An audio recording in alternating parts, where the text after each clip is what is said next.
بسم الله الرحمن الرحيم. نتواجد اليوم في تغطية فيها أكل في مطعم تراث الماضي، احنا نسميه فوال. بصراحة الديزاين والديكور الموجود فيه من البداية بصراحة جذاب جذاب جذاب. شوف شوف شوف، لا يا ولد يا ولد يا ولد يا ولد، مش ممكن. هذا المكان يا أهل المكان، وراح نراويكم إن شاء الله بعد قليل الأطباق اللي موجودة فيه. طبعا هو موقعه في القديح، وتحديدا في المكان اللي كان فيه سبايسي ميل بجانب بلدية القديح. راح نشوف الأطباق وراح نشوف الأمور. طبعا راح يتم افتتاحها بعد 48 ساعة يوم الخميس بعد صلاة المغرب. حياكم. وطبعا الناس اللي يعانوا من الحرارة مع دخولنا في أجواء الحرارة، لا يا جماعة المكيفات 6 طن موجودة، وهذه الجلسات يعني أعتقد حتى إلى 10 جماعات ممكن لو تكون موجودة راح يكونوا متواجدين. أيضا هذه الطاولات موجودة، يعني اللي يقول أنا أحب الاتيكيت الطاولات موجودة. تحب الجلسة الشعبية موجودة. لكن خليني أشوف معاكم هنا الطلبات. أنا شايف طلبات واجد. بالعادة احنا نطلب طلبين، لكن عندنا عدس صنعاني، عدس عدني، مطبق خضار، مطبق جبن سايل إلى آخره. طبعا كل هذه معصوب. يا أهل المعصوب وينكم؟ وعندنا أيضا الكبدة والفخار والشغلات هذه كلها موجودة ما شاء الله تبارك الله. يا رجل براشيم هذه يا وخلونا نشوف الآن هذا المطبق الجميل، وهذا اسمه جميل، اليمن السعيد. يا عطني وياها.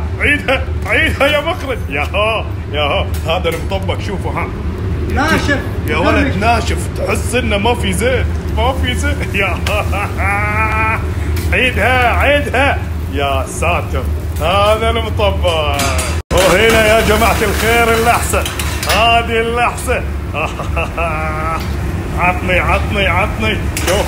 يا ساتر ان شاء الله الوالدة داعية لي ان شاء الله على هالمكان. شوف شلون. شوف ياهو، خدمة سريعة. أنا خايف يتحمس ويجيني. شوف هذه اللحسة. يا الله.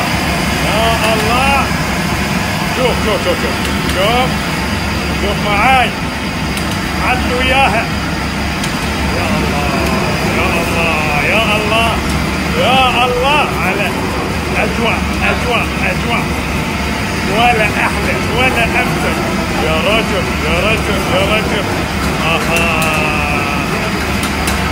يا عيني يا ساتر والله. انتم كذا. وخلينا الآن نشوف الخبز الملوح. يا رجل هذا اليمن السعيد.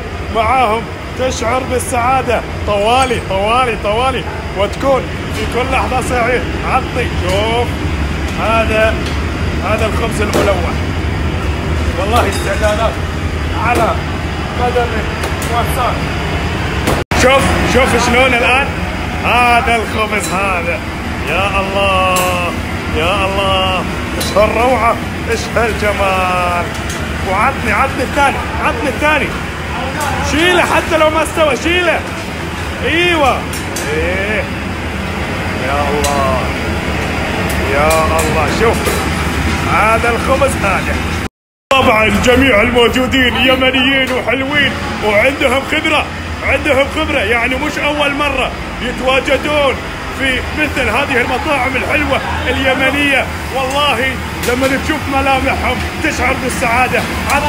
عطني والله خايف منه هذا. لكن شوف بصراحة تشعر بخبرتهم من تعاملهم مع هذه الأدوات الموجودة. إذن على بركة الله.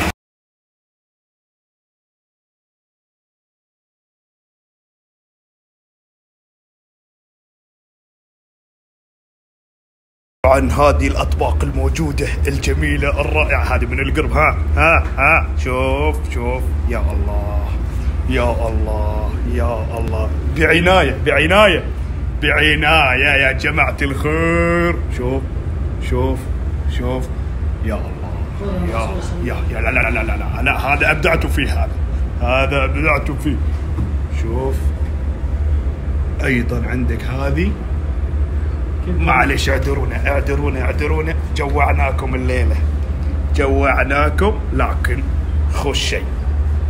وطبعا هذا المكان من الخارج بصراحة ما شاء الله تم إعادة صياغته بشكل رائع وجميل. مطعم تراث الماضي على هذا الشارع. طبعا هنا داهي بلدية القديح، وهذا الشارع يعني عند مدخل من مداخل القديح الرئيسية. شوف كان هنا أيضا سبايسي ميل في نفس هذا الموقع. وحياكم إن شاء الله يوم الخميس الونيس، هو يوم الافتتاح.